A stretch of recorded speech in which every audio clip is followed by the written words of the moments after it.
Greetings of peace. Good afternoon. We're here with ShuraTV again, and my name is Dr. Zachariah. I'm glad that you guys could make it. Today is Tuesday, the 24th of August. It's an interesting time to be living in. We have a lot of people here in Southern California, at least, going back to school. There's a lot of controversy about people who are getting the mask mandates now. People are discussing mask mandates for school and for also different public settings. The Delta variant is rampant, and there's a lot of issues going on according to that. And we have a booster shot that has been approved, and for people who are immunocompromised, as well as the elderly. So I think 60 and above, they're getting the booster shots. The recommendation is after your second vaccine that you got, it has to be 8 months. 8 months, unless you have some type of immunocompromised status, they'll give it to you earlier. So that's something that's very important as COVID is becoming an issue again with the Delta variant. So keep yourself safe, and hopefully we'll get this through. Dr. Fauci says that if everybody and the majority of society does get the vaccine, we could be back to normal life by April 2022. So that's just another, 9 months. So if everybody kind of focuses and gets the vaccine, we could, beat this virus, and it won't mutate, and we won't get more strains coming out in society. So that's very important to keep in mind. Today, we wanted to discuss a little bit about elderly care. There's a lot of elders that are in number one, skilled nursing facilities, which are the go-to place for them nowadays, unfortunately, because their children can't take care of them at home. So they're at these facilities. So a lot of these facilities report that, there's a prevalent thing that's happening is with dementia. Dementia is something to look for, and it's something which happens in the elderly a lot. And what we want to do is we want to discuss some of the early signs of dementia to make sure that we see it and we are able to recognize it so that we can get help for these elderly. Specifically, if we're in healthcare or we have elders that live with us, we need to be able to recognize the telltale signs. Of course, the basic sign is, the memory issues. There's common things that you'll see in people with dementia, or if they're pre-dementia, you'll see forgetfulness in their basic, normal, routine things that they're doing in life. Sometimes the odd thing that happens is, you'll come out of a supermarket and you forget where your car is. This is something which is common. That happens because in the day-to-day hustle of life, we don't tend to remember where we put something. But if it's happening often and repetitively, if you find it that, every time you go to the supermarket, you come out and you don't know where your car is, then that's something to be awake and aware about and discuss with your doctor. Because if something like that's happening, that's something which indicates that short-term memory loss. And that's something which can and possibly will lead to dementia. Specifically, if it's someone who's 55 and over, they're in their 60s, and they see these types of occurrences. Another occurrence that we all see is, a lot of people misplace basic things. You'll misplace your phone. You'll misplace your keys. Once in a while, if it happens, that's perfectly normal. It's through the routine things of life. But if it's repetitively happening, and these things are noticeable by others around you, for example, your colleagues, your friends, your kids, your peers, if they notice this and they let you know that, hey, you're becoming more forgetful, then it's something that you should discuss with your personal physician and bring it up so that you guys can do things to prevent that cognitive decline. That's the memory issue. The other thing is poor or decreased judgment. This is a little bit more subtle. You'll see people making decisions and doing things that are not in character with them. So you'll see a lot of people sometimes, before you knew them, and they're very solid people, they make good decisions. But if you see them consistently making the wrong judgment, the wrong choice, that's also an early sign of dementia. As you can see on this diagram that we're going to put up, the 10 early signs of dementia, there's multiple things that you have to look out for. and it's very important. Daily tasks. Normally, we all have daily tasks that we do. We put on our clothes, we drive to work, we have lists that we follow. But sometimes these normal daily tasks become difficult for some people continuously. If normal daily tasks become difficult for you continuously, then that's another early sign of dementia. That's something that, it's a little bit more subtle, but it's something that we can keep an eye on and be cognizant of. It's very important to do that, okay? Um, Another issue that might be subtly you might be subtly aware of is people who have difficulty planning. So, for example, you have a task that you have to do, and there's a plan that has to be put in motion for that task to be done. People that have early signs of dementia will not be able to consistently or persistently plan for that event. So the planning will have issues. It will not get done. That's another thing where you look for in people that are, especially if they're a little elderly, you look for that because that's an early sign of dementia as well. It's important to keep that in mind because um, these are more subtle things. The memories very easily, you can tell people that are becoming forgetful and they're not doing certain tasks that they normally would have done. But this type of stuff, difficulty planning is something where if you know the person, then you would what do you call it? You would recognize what's going on. Planning, difficulty planning. Also solving basic problems that they used to be able to solve, but now currently in their state of mind, they've lost that problem solving ability. So what happens is that um, typically there's an issue that comes up, and this person that you knew was always the one that you would go to, and they'd solve that problem for you. But now that you see, they're a little bit off, and they can't really get to the bottom of that problem and solve it like they used to. That's another subtle sign of an early sign of dementia. Um, these things are very, very important to keep in mind and look for. You might also see some folks, they have a withdrawal, sort of an antisocial setting, meaning that, normally this person was very, um, you know,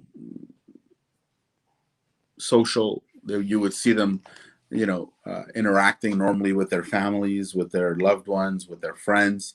And now you see a little bit of social withdrawal. Then that's also another early sign of dementia, because a lot of people like that, they want to just be with themselves. They don't want to deal with a lot of people. They don't like the interactions anymore because it's sort of a strain on them, and that's something where people think that if I'm not functioning to my best ability, I don't want to see people. I don't want to be around them. So that these are some early signs of dementia that people exhibit. Also, there's the spatial awareness, um, meaning that um, you have problems with images and spatial awareness. Meaning, sometimes you won't know where you are in space. It has to do with what we call proprioception, where you don't know where things are. Like sometimes some people might get up and feel like, oh, I forgot where I am. You know. Also, with that comes disorientation, meaning that they're not oriented in their space and in their time with the reality of what's going on. So these things all, add up, and the combination of them, if you see it in anyone, if you see it in a loved one, if you see it in someone that you care about, it's something that becomes problematic. And what you need to do is you need to discuss this with your doctor. With your doctor, it's very important.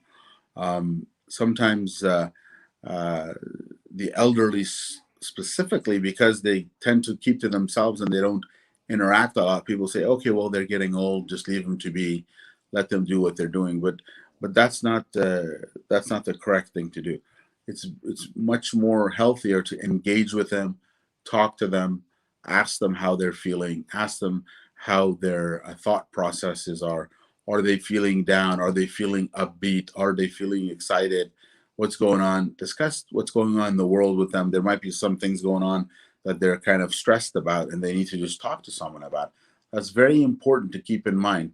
The other thing that's important to keep in mind is that you need to take that initiative with them, because one of the telltale signs of early dementia is that they don't take that initiative to do anything or to go ahead and initiate an action or an event or a visit or anything like that. That's very important to keep in mind.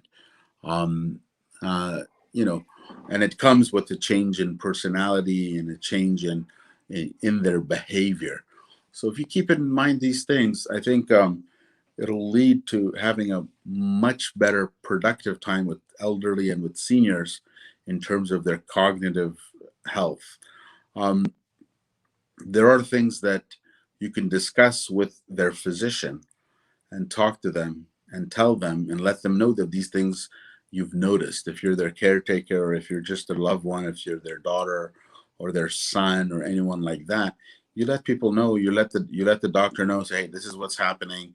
Do we need to alter their medication? Is the medication causing this, or is this an organic cause where we have to worry about different types of dementia setting in? And do we have to intervene and do something before we get a full on diagnosis of dementia or Alzheimer's or anything else?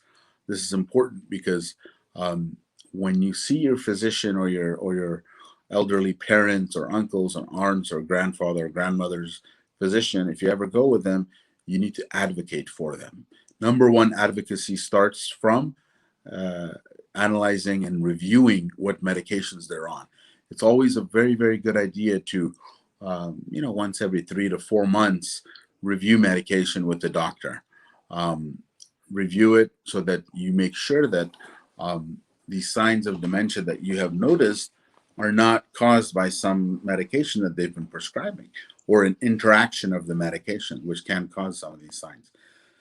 So that's very important to keep in mind. And then if the doctor says, yes, these are, or, we do see these signs and we need to do something that can help these elderly with the dementia and with the cognitive decline, then there are things that you can do. Number one thing is when we discuss the initiative, if they're not taking initiative, you need to try to put them in some type of environment where they're forced to discuss things and talk and share their feelings and share their ideas and share their thoughts. Because a lot of the issues that come about with seniors and elderly is that they're isolated and alone. With COVID, most people were home and trying to, take care of their elderly and call them and see how they're doing if they're at a facility that they're living in.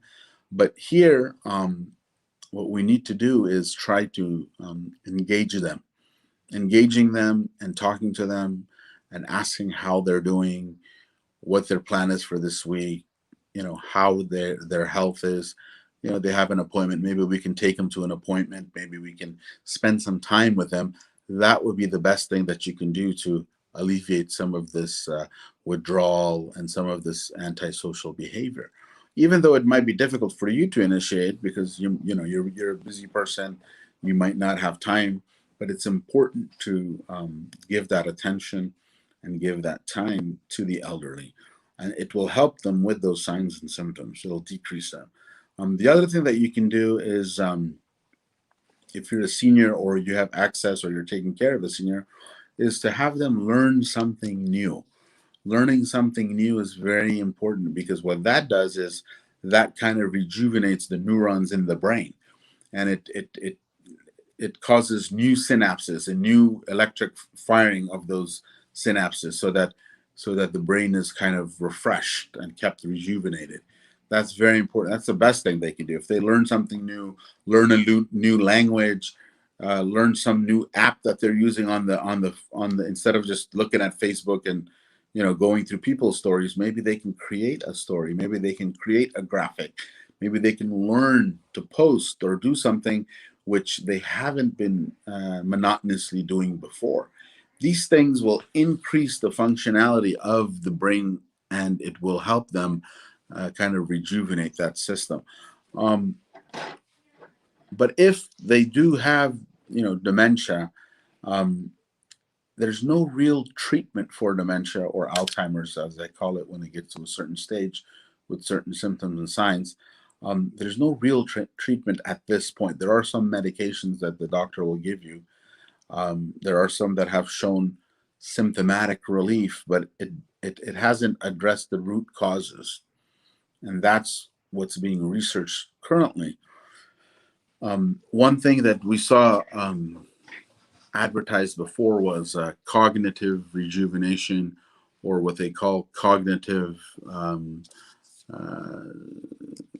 what's the I forget the key term.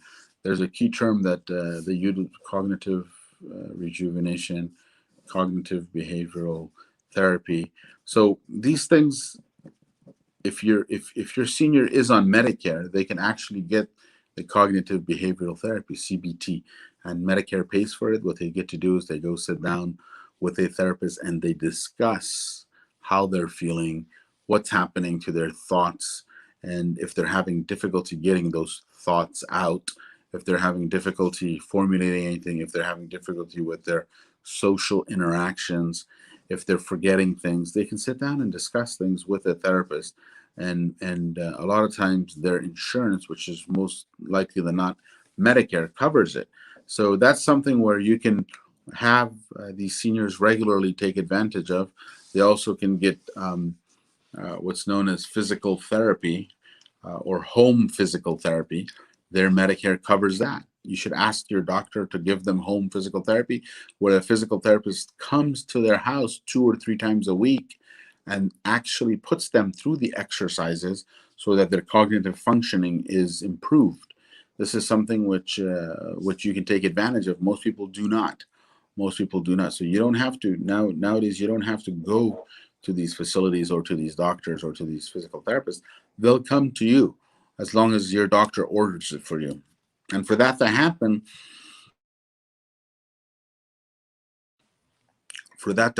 you have to advocate for your health care, and you have to have your doctor order that. That's very important. Um, and if you do that, that's part of the advocacy for your health and for any elderly that you think that has memory issues, initiative issues, and if they have any type of cognitive decline. It's important to keep that in mind. So these are the things that are kind of important, what I highlighted. In summary, if you do have somebody that's elderly with you, or you have access to them, and you see that there is these types of issues that are coming up with these signs for dementia, those are the things you can do. You can, actively talk to their doctor, review their medication, get them on a regimen so that they're learning new things, and they're, even if they have to go to a day center in the daytime, go play games and talk to other seniors or do whatever, something to get them out and get them out of the regular monotony of whatever they've been doing, because that's not helping their cognitive function. So that's very important to keep in mind. And then if they want to learn something new, a language, a program, do something new on the iPad or on the phone that they're using already, that would benefit them immensely. And then, of course, dementia is a big umbrella of things. There's physical things that can cause it. There's psychological things. There's, Alzheimer's, as they have defined as well. There's plaques that develop in the brain as well. They call it the diabetes of the brain. So to keep that aspect healthy, you have to consume wholesome, good foods that are not toxic, that are not inflammatory.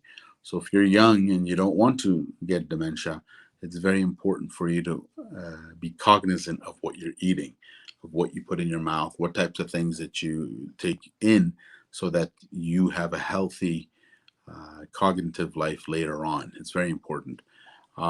So with those things, keep that in mind. If you have any other further questions or concerns, you can always let us know in the comments section, and then we can get back to you and let you know, and get you all that information that you need. There's a lot of resources in Orange County, in the city, in wherever you live.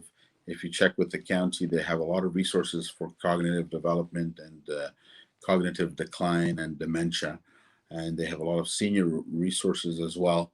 So kind of access that, so that you and the caretakers, if you have elderly people that you're taking care of, they can live a fulfilled life and not experience the cognitive decline in such a rapid rate as we see around us today.